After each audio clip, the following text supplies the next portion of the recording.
नमस्कार दोस्तों, स्वागत है आप सभी का आपके अपने maths tackle by MS sir YouTube channel में। आज की इस क्लास में हम डिस्कस करने वाले हैं क्लास 10th मैथ सीरीज के अंतर्गत चैप्टर 1 वास्तविक संख्याएं, जो कि हमने पिछली क्लास में इसका बेसिक बता चुके हैं। और आज की इस क्लास में बताने वाले हैं 1.2 यानी प्रश्नावली 1.2 के क्वेश्चंस पर डिस्कस करेंगे। यानी पूरे क्वेश्चंस को बहुत ही आसान तरीके से सॉल्व करना सीखेंगे केवल वन वीडियो यानी आज की ही क्लास में। तो चलिए हम शुरू करते हैं।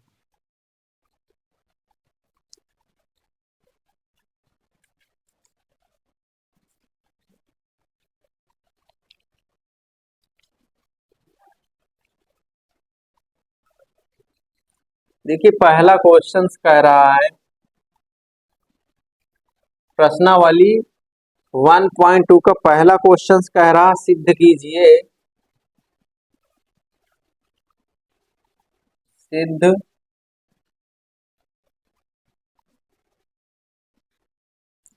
सिद्ध कीजिए सिद्ध कीजिए कि √5 एक अपरिमेय संख्या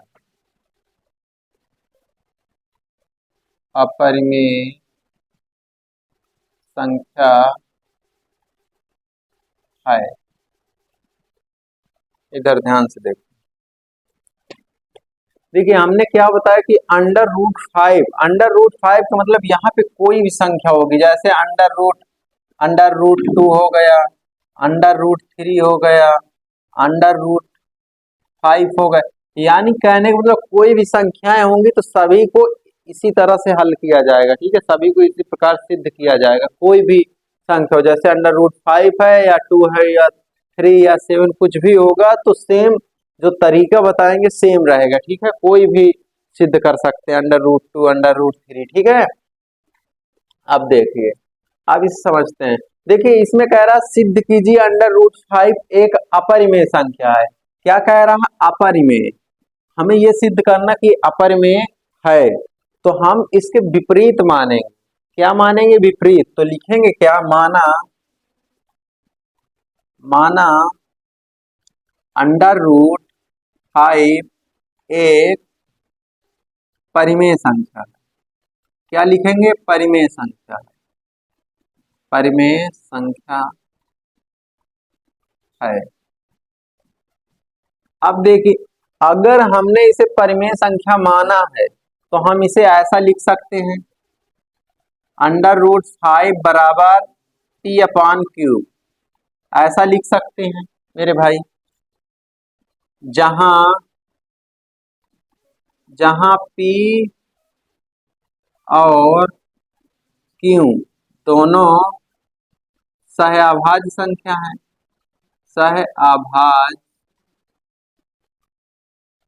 सहअभाज्य संख्या है। समझ पा रहे हैं बात? कहने का मतलब ये है, अगर इसे हमने परिमेय संख्या माना है तो ये √5 बराबर p/क्यू, जहां p और q दोनों सहअभाज्य संख्या। देखिए सहअभाज्य संख्या क्या होती है? ऐसी संख्याएं, ऐसी दो संख्याएं जिनका HCF यानी इन दो संख्याओं का अगर हम HCF ज्ञात करेंगे, HCF तो कितना आएगा? 1 आएगा। कहने का मतलब, तो ऐसी संख्या सभी क्या कहलाती हैं? परिमेय संख्या कहलाती है, यानी सहअभाज्य संख्या कहलाती है। अब क्या करेंगे? देखिए, अब ये बटे में कोई चीज होती है तो अगर दूसरे पक्ष में जाती है तो गुणे में जाएगा। तो क्या आ जाएगा? √5 गुणे क्यू बराबर का क्या आएगा? p आ जाएगा। p के बराबर हो जाएगा। अब देखिए, अब क्या करेंगे? इस दोनों दोनों पक्षों का वर्ग करने पर अब देखिए, अब दोनों पक्षों को वर्ग कर दीजिएगा। √5 गुणे क्यू का होल स्क्वायर कर दीजिए और इधर भी p का स्क्वायर कर दीजिए। अब देखिए क्या होगा कि अब मेरे भाई अगर 5 का यानी वर्ग करेंगे, अब इसे अलग अलग अगर करेंगे तो देखिए √5 का स्क्वायर गुणे क्यू का स्क्वायर बराबर क्या आ जाएगा, पी का स्क्वायर। अब देखिए स्क्वायर और रूट से खत्म हो जाएगा इस प्रकार से, तो ये क्या आ गया, 5 आ गया और ये क्यू स्क्वायर आ गया बराबर क्या आ गया, पी स्क्वायर। पी स्क्वायर आ गया। अब देखिए क्यू स्क्वायर बराबर क्या बचा, क्यू स्क्वायर बराबर पी अपान पी स्क्वायर अपान क्या आ जाएगा, 5 आ जाएगा। अब देखिए चूंकि चूंकि हमने ये बताया था यदि यदि 5 पी स्क्वायर को विभाजित भाजित करता है तो 5 पी को भी विभाजित करेगा।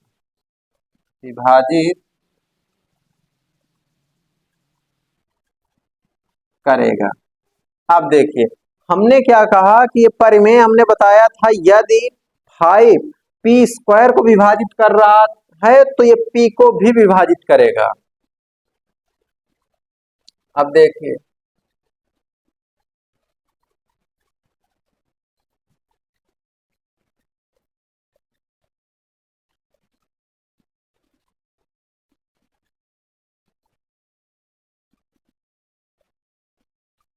तो हमने क्या कहा, 5 पी स्क्वायर को भी विभाजित करेगा तो क्या होगा, यानी पी अपान क्या आ जाएगा, 5, जो कि मान लेंगे, माना यहाँ पे लिख देंगे माना पी अपान 5 जो बराबर है वो एम के है, ऐसा मान लेंगे। किसके बराबर है, एम के है। अब देखिए जब ये एम के हो गए तो ये पी बराबर क्या आ जाएगा, पी बराबर आ जाएगा 5m आ जाएगा, 5m आ जाएगा। ये समीकरण क्या बन जाएगा, देखिए यहां पर समीकरण इसको एक बना दीजिएगा, समीकरण क्या हो जाएगा, एक हो जाएगा। अब देखिए ये क्या आ गया, ये समीकरण 2 आ गया। अब देखिए अब पी का मान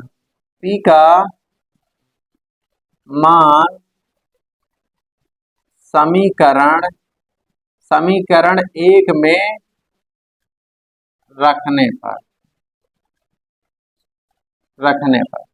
अब देखिए पी का मान समीकरण एक में रख दीजिए। देखिए समीकरण एक क्या था, ये था, यानी 5 क्या था, 5 क्यू का स्क्वायर था बराबर पी का स्क्वायर। अब पी के स्थान में हम ये रख सकते हैं, यानी 5m का स्क्वायर कर सकते हैं, तो ये आ जाएगा 5 क्यू स्क्वायर बराबर, ये क्या आएगा, 5 को बार करेंगे 25 आ जाएगा, 25m स्क्वायर। अब देखिए 5 से काटेंगे तो 5×5 = 25 आ जाएगा। क्या आ जाएगा, 5 से इसमें भाग करेंगे तो क्या आएगा, 5×5 = 25 आ जाएगा, क्योंकि ये नीचे जाएगा, 5 नीचे जाएगा तो भाग कर देंगे तो 5 बार चला जाएगा, तो ये क्यू बराबर क्या आ जाएगा, क्यू स्क्वायर बराबर आ जाएगा 5m स्क्वायर आ जाएगा। क्या आ जाएगा, 5m स्क्वायर आ जाएगा। तो अब यहां से हम ऐसा लिख सकते हैं, क्यू अपान 5 बराबर का m स्क्वायर, यदि 5 क्यू स्क्वायर को विभाजित करता है तो 5 क्यू को भी विभाजित करेगा। ये बात कहने का मतलब ये, अगर ये 5 क्यू स्क्वायर को विभाजित कर रहा है तो 100% है कि वो क्यू को भी विभाजित करेगा। जब ऐसा करेगा तो माना क्यू अपान 5 बराबर n का मान लेंगे, n का मान लिए तो क्यू बराबर क्या आ जाएगा, 5n आ जाएगा। ये समीकरण 3 बना दीजिए। अब देखिए समीकरण 3 हो गया। अब यहाँ पे लिखेंगे, देखिए लिखेंगे यहाँ पे, लिखेंगे क्या, इसे मेटते हैं, इधर लिखते हैं या इधर ही लिखते हैं।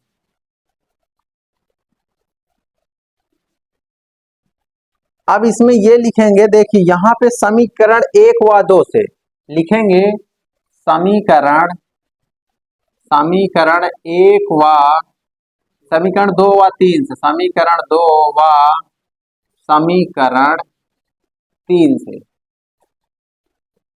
से ज्ञात होता है, ज्ञात होता है, देखिए समीकरण 2 और समीकरण 3 से हमें ज्ञात होता है कि देखिए इसमें गुणनखंड 5 है, जो कि हमने P और Q को क्या माना था, अभाज्य संख्या यानी सह अभाज्य संख्या माना था। तो यहाँ पे हम लिखेंगे कि समीकरण 2 व 3 से ज्ञात होता है कि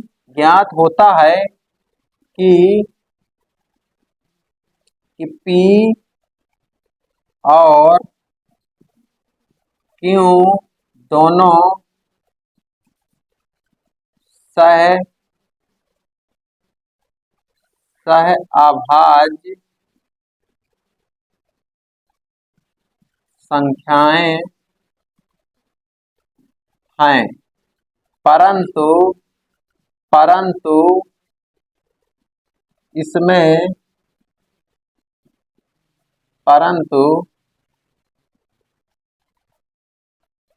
P और Q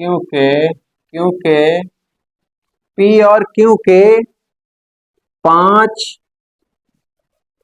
गुणनखंड उभय निष्ठ है।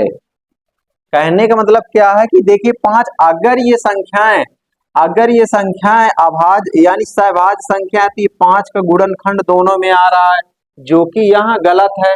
अगर सह अभाज्य संख्या है तो वहां पे 5 नहीं आना चाहिए, गुणनखंड उसके नहीं होते स्वयं एक के छोड़ के, ठीक है। तो क्या है, 5 गुणनखंड उभयनिष्ठ है, इसलिए जो कि यहाँ पर विरोधाभास प्राप्त हुआ है, जो कि गलत कल्पना के कारण है, ठीक है। अतः गलत कल्पना के कारण हुआ है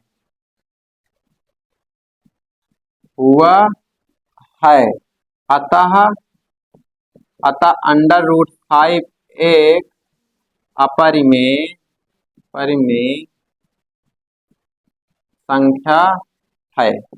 इस प्रकार से आप बहुत ही आसान तरीके से इसे सिद्ध कर सकते हैं, लेकिन एक बार फिर से इसे देख लीजिए कैसे सिद्ध हुआ। देखिए हमने क्या कहा कि सिद्ध कीजिए √5 एक अपरिमेय संख्या है, और हमने ये भी बताया कि √5 के स्थान में कोई भी नंबर हो सकता है, √2, √3, √5 हो सकता है, 7 हो सकता है, यानी कोई भी नंबर इस प्रकार से हो सकता है, यानी अभाज्य संख्याएं। तो उसके लिए हम इसी प्रकार से सेम टू सेम इसी प्रकार से सिद्ध कर सकते हैं, केवल डाटा चेंज होगा। तो अब देखिए माना इसके विपरीत मान दे, जैसे हमें अपरिमेय संख्या सिद्ध करना है तो इसके हम विपरीत मान लेंगे। क्या मान लेंगे? विपरीत मान लेंगे। जैसे कि माना √5 एक परिमेय संख्या है, तो हमने इसे क्या P/3 के रूप में लिख सकते हैं। अगर P/3 के रूप में लिख सकते, जहां P और Q दोनों सह अभाज्य संख्या है। सह अभाज्य संख्या का मतलब होता है ऐसी दो संख्याएं जिनका HCF क्या होना चाहिए, HCF जिनका 1 होना चाहिए, यानी मासा 1 होना चाहिए, या कोई कॉमन 1 के अलावा कोई उभयनिष्ठ कॉमन न मिलता हो गुणनखंड में। अब देखिए, अब यहाँ से क्यू बटे में था तो इसका मल्टीपल यानी गुणा करा दिया गया, तो अब अंडर रूट 5 गुणे क्यू हो गया जो कि पी के बराबर हो गया। अब देखिए फिर हमने क्या किया कि दोनों पक्षों का स्क्वायर कर दिया। जब दोनों पक्षों का स्क्वायर किया गया तो इसे यहाँ आ गया, यानी क्यू स्क्वायर बराबर पी स्क्वायर अपन 5 आ गया। ये डाटा आ गया जो कि यहाँ पे 5 क्यू स्क्वायर बराबर पी स्क्वायर, ये समीकरण 1 बन गया था। अब देखिए, अब यहाँ पे ये ध्यान रखना है कि यदि 5 जो है पी स्क्वायर के, यानी ये 5 जो है यदि पी स्क्वायर को विभाजित करेगा तो पी को भी विभाजित करेगा, ये बात ध्यान देना। ठीक है, फिर हमने क्या कहा कि अगर पी को 5 विभाजित कर रहा है तो हम इसे मान लेंगे कि माना पी अपान 5 बराबर एम के, ये हमने मान लिया। फिर मानने के बाद इसका गुणा करा दिया गया तो पी बराबर क्या हो गया, 5m हो गया मेरे भाई। जब 5m हो गया तो समीकरण 2 बन गया। अब देखिए, पी का मान समीकरण 1 में रखने पर, अब पी का मान क्या है, पी का मान 5m है, तो समीकरण 1 में रख दीजिएगा, जो कि समीकरण 1 क्या था, समीकरण 1 ये था, समीकरण 1 क्या था, ये था। ठीक है, तो समीकरण 1 में जब रखा गया 5 क्यू स्क्वायर बराबर पी स्क्वायर के स्थान में क्या रखा गया, 5m स्क्वायर, 5m स्क्वायर रख दिया गया। अब देखिए, अब हमने क्या किया, 5 क्यू स्क्वायर बराबर, देखिए जब 5 का वर्ग करेंगे तो फिर 25 आएगा और m का वर्ग करेंगे तो m स्क्वायर आ जाएगा मेरे भाई। फिर क्या होगा कि देखिए 5 बटे में आएगा तो 5 का भाग कर देंगे तो 5 बार जाएगा, तो क्यू स्क्वायर बराबर 5m स्क्वायर आ जाएगा। ठीक है मेरे भाई, फिर क्या होगा, क्यू स्क्वायर बटे 5 बराबर m हो गया। अब देखिए यहाँ पर भी यदि 5 क्यू स्क्वायर को, देखो 5 यदि क्यू स्क्वायर को विभाजित करता है तो 5 क्यू को भी विभाजित करेगा, ये बात हमने पिछली क्लास में बताया था प्रमेय में। अब देखिए, अगर ऐसा है तो क्यू अपान 5, क्योंकि भाई अगर क्यू को विभाजित करेगा 5 तो ऐसा लिख सकते जो कि हम मान लिया कि n के बराबर है, तो क्यू बराबर 5n।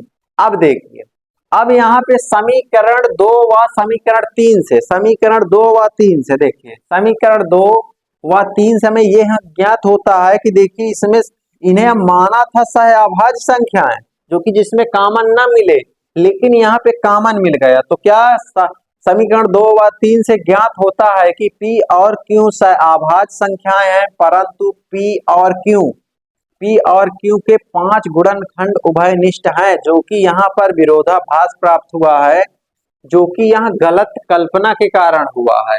अतः यहाँ एक अपरिमेय संख्या है, क्या है, यहाँ एक अपरिमेय संख्या है।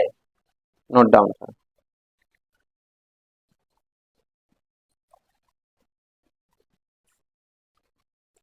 अब देखिए नेक्स्ट क्वेश्चन है, क्वेश्चन नंबर 2, यानी 1.2 का प्रश्नावली 1.2 का दूसरा प्रश्न जो है।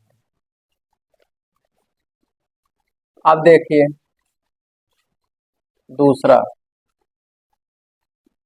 दूसरा प्रश्न ये कहता है, सिद्ध कीजिए कि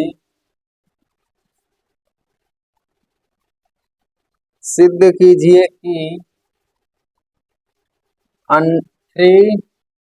3 प्लस 2 अंडर रूट 5 एक अपरिमेय संख्या है, एक अपरिमेय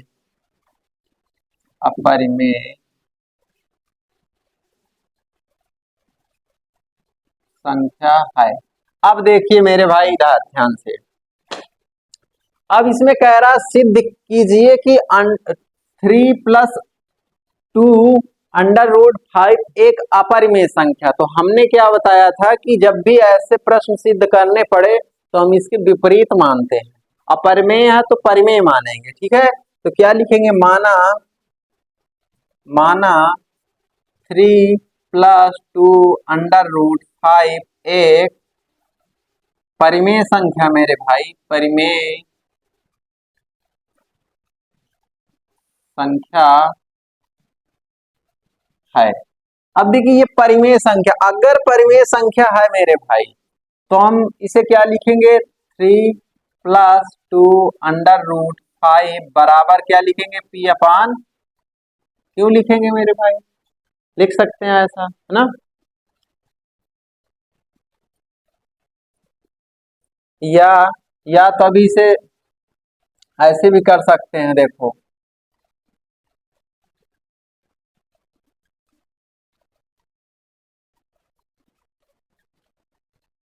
देखो अब इसे हम ऐसा भी लिख सकते हैं मेरे भाई कि P अपान क्यू। ठीक है, लिख लिया हमने। अब देखिए, अब यहाँ पे 2√5 बचा लो। क्या करोगे, 2√5 बचा लो, फिर क्या आएगा, P अपान, तो क्यों तो आएगा ही आएगा, ये बात समझ पा रहे हो मेरे भाई। फिर क्या होगा कि ये 3 जो है उस पार जाएगा तो माइनस का क्या आएगा, 3 आ जाएगा, ये बात समझ पा रहे हो मेरे भाई। अब देखो, अब ये 2√5 तो हाई है, ठीक है। अब देखो ये इसका गुणा इसमें होगा, ठीक है, तो क्या आएगा, P माइनस का 3Q अपान क्या आ जाएगा मेरे भाई, 2 आ जाएगा। ओ, अपान क्यों आ जाएगा मेरे भाई, ये बात समझ पा रहे हो एकदम, कोई दिक्कत नहीं है। अब देखो, अब ये दो गुणे में है तो ये किस में जाएगा, बटे में जाएगा, तो √5 बराबर क्या आएगा, P माइनस का 3Q अपान का क्या आ जाएगा, 2Q। 2Q आएगा मेरे भाई। अब देखो, अब यहाँ पे चूंकि चूंकि अब ये पता चलता है यहाँ पे कि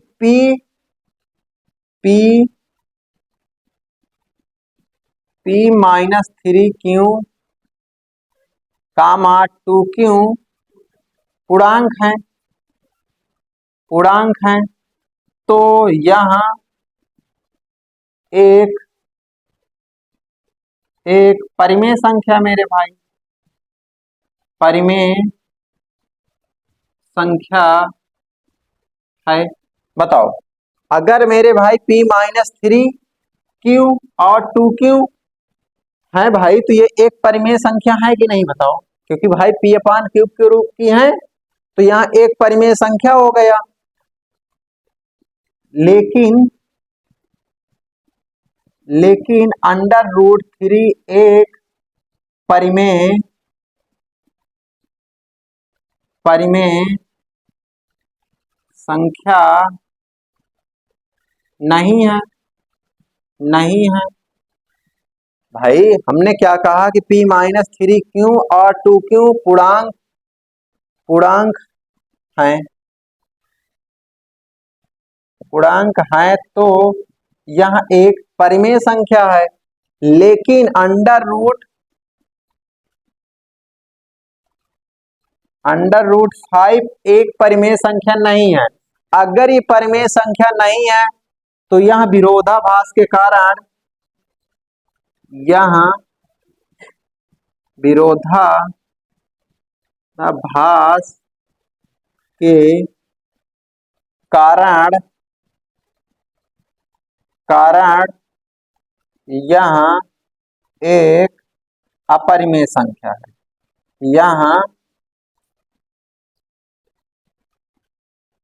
यह एक अपरिमेय संख्या है, में संख्या है। बस सिद्ध हो गए मेरे भाई। हाँ, इस प्रकार से, ठीक है, ये बात समझ आई। देखो, हमने क्या कहा कि सबसे पहले इसे के विपरीत मानना है। जब हमने विपरीत माना 3 + 2 √5 एक परिमेय संख्या, क्योंकि अपरिमेय था तो हम इसे परिमेय मानना था मेरे भाई, तो इसे हम P अपान क्यूब के बराबर कर दिया। फिर करने के बाद क्या हुआ कि 2√5 बराबर P अपान क्यूब, इस 3 को इस पार ले आए मेरे भाई, ले आए। फिर देखो, ये 2 गुणे √5, अब इसे Q का इसके साथ गुणा करा दिया गया, तो P माइनस 3Q अपान क्यू आया। फिर 2 है गुणे में, तो ये बटे में चला गया। अब मेरे भाई P minus 3Q, P minus 3Q, तो ये भी पूर्णांक है मेरे भाई, और ये भी पूर्णांक है। अगर पूर्णांक है तो ये P अपान क्यूब के फॉर्मेट की बन गई कि नहीं, बताओ। बन गई, तो यहाँ एक परिमेय संख्या है। लेकिन √5 जो कि हमने अभी सिद्ध किया है कि यह एक परिमेय संख्या नहीं है। क्या है, परिमेय संख्या नहीं है। अगर परिमेय संख्या नहीं है तो यहाँ पे विरोधाभास के कारण यह एक अपरिमेय संख्या है भाई। अब देखिए क्वेश्चन नंबर 3 का पहला कह रहा है, सिद्ध कीजिए कि निम्नलिखित संख्याएं अपरिमेय संख्या हैं। देखिए जो कि पहला सवाल है, देखिए इसका पहला सवाल ये है, पहला सवाल क्या है कि one upon under root two है। अब देखिए इसे कह रहा है कि सिद्ध कीजिए कि निम्नलिखित संख्याएं अपरिमेय हैं। अब हमें इसे अपरिमेय सिद्ध करना है। अपरिमेय सिद्ध करने का मतलब यह है कि सबसे पहले आप लिखेंगे माना one upon under root two बराबर क्या लिखेंगे पी अपान क्यों, या तो यहाँ पे सबसे पहले लिखेंगे क्या, देखो सबसे पहले लिखोगे माना one upon under root two एक परिमेय संख्या है, क्योंकि हमें विपरीत मान के चलना है, क्योंकि अपरिमेय कह रहा तो विपरीत मानेंगे यानी परिमेय संख्या है, परिमेय संख्या है। अगर मेरे भाई ये परिमेय संख्या है तो one upon under root two लिखा जाएगा मेरे भाई। इसे हमने क्यों अपान पी दे दिया, क्यों अपान पी, अगर भाई परिमेय संख्या है तो पी अपान क्यूब के रूप में लिखी जाएगी, तो इसे हमने क्यों अपान पी दे दिया, कोई दिक्कत है। जहां जहां पी और क्यू दोनों क्या है, दोनों सह अभाज्य संख्या है। बताओ यहां तक समझ आ रही बात, तो क्या है सह अभाज्य संख्या है। लेकिन अब यहाँ पे ध्यान से ये देखिएगा कि इनका उल्टा कर दीजिए, दोनों तरफ से उल्टा कर दीजिए, तो अंडर रूट टू बराबर आ जाएगा पी अपान क्यू आएगा मेरे भाई, जो कि हमने इसे पिछली क्लास में डिटेल्स इसे हमने सिद्ध कर चुके हैं कि अंडर रूट टू एक परिमेय संख्या है, यानी अपरिमेय संख्या है, इसे हमने सिद्ध कर चुके। इसके आगे आप बहुत ही आसान तरीके से इसे सिद्ध कर सकते हैं। अगर सिद्ध नहीं कर पाते हैं तो पिछले वाले लेक्चर में जाइए और वहां पे इसे डिटेल से सिद्ध कर सकते हैं। अब देखिए इसके आगे क्वेश्चन नंबर 2 यानी कि 3 का 2 नंबर, 3 का 2 नंबर ये कहता है, 3 का 2 नंबर कहता 7 अंडर रूट 3, 7 अंडर रूट 3 दिया, वो 5 दिया गया, 5 दे दिया गया। अब देखिए अगर 5 दिया है तो अब इसे सिद्ध करेंगे, तो सबसे पहले लिखेंगे क्या कि माना, क्या लिखेंगे माना, माना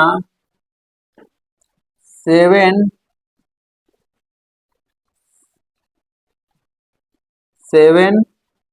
अंडर रूट 5 एक परिमेय संख्या है, परिमेय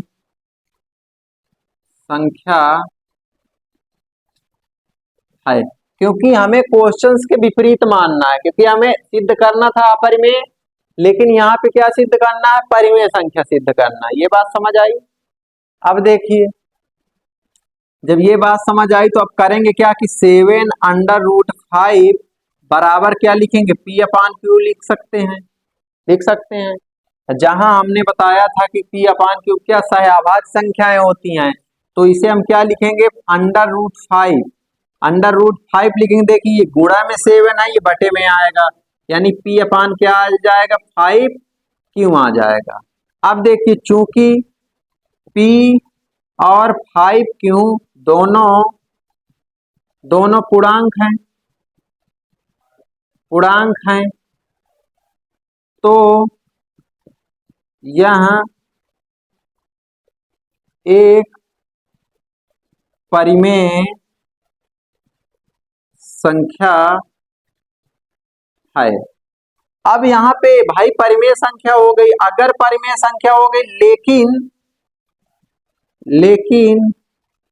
लेकिन अंडर रूट 5 एक परिमेय संख्या नहीं है, परिमेय संख्या नहीं है।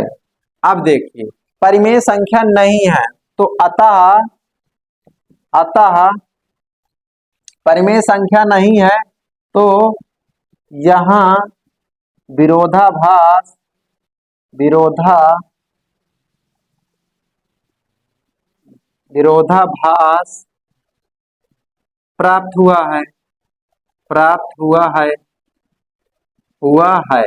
कहने का मतलब ये है मेरे भाई कि यहाँ पे क्या हो गया, विरोधाभास प्राप्त हो गया। तो अतः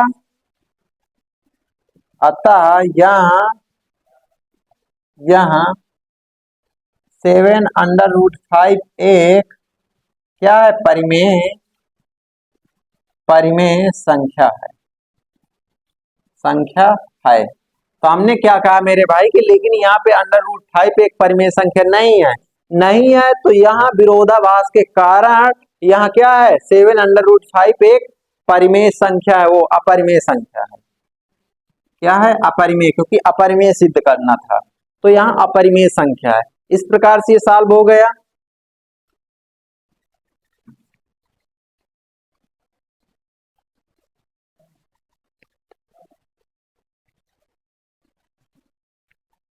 देखिए नेक्स्ट क्वेश्चन कह रहा है तीसरे का तीसरा नंबर। देखिए तीसरे नंबर क्या कह रहा है, यहाँ पे तीसरे का तीसरा नंबर कह रहा है कि 6 प्लस √5 को, देखिए सिद्ध करना क्या है, 6 प्लस √5 को सिद्ध करना है कि यह एक अपरिमेय संख्या है, यानी कि √ कितना दिया है, √2 दिया है। अब देखिए तो हम करेंगे क्या कि माना 6 प्लस √2 एक क्या है, परिमेय संख्या है। क्या लिखेंगे, परिमेय संख्या है, परिमेय संख्या है। अब देखिए मेरे भाई, अगर ये परिमेय संख्या है 6 प्लस √2, क्योंकि हम इसके विपरीत माने हैं, इसे अपरिमेय सिद्ध करना था, लेकिन हमें इसे परिमेय मानना पड़ेगा, ठीक है। तो हमने परिमेय मान लिया। अगर परिमेय मान लिया तो 6 प्लस √2 बराबर, इसे हम P/Q लिख सकते हैं मेरे भाई, लिख सकते हैं ऐसा। फिर क्या होगा, √2 बराबर क्या आ जाएगा, P/Q। देखिए 6 उस पार जाएगा तो माइनस का 6 आ जाएगा मेरे भाई, यहाँ पर बात समझ आई। फिर क्या होगा कि √2 है बराबर, देखिए ये P रहेगा माइनस का √2 बराबर, ये P ही रहेगा, ये Q का इसके साथ गुणा होगा तो क्या आएगा, 6Q बटे क्या आ जाएगा, Q आ जाएगा। अब देखिए आप या तो यहाँ पे ऐसा भी लिख सकते हैं, देखिए चूंकि P माइनस 6Q/Q, ठीक है, एक परिमेय संख्या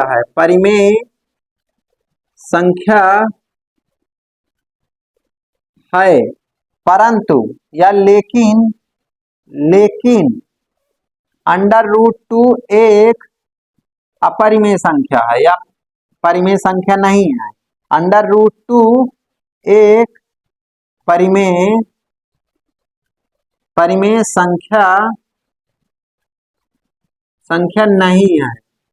नहीं है, जो कि यहाँ पर विरोधाभास प्राप्त हुआ है। क्या, विरोधाभास प्राप्त हुआ है। अगर विरोधाभास प्राप्त हुआ है मेरे भाई, तो अतः 6 प्लस √2 एक क्या है, अपरिमेय संख्या है मेरे भाई, ठीक है। इस प्रकार से ये चैप्टर पूरी तरह से खत्म हो जाता है। आप बहुत ही अच्छे तरीके से इनका रिकॉल करिए और रिवीजन करिएगा। अब नेक्स्ट चैप्टर मिलेंगे बहुपद यानी पॉलिनोमियल के साथ।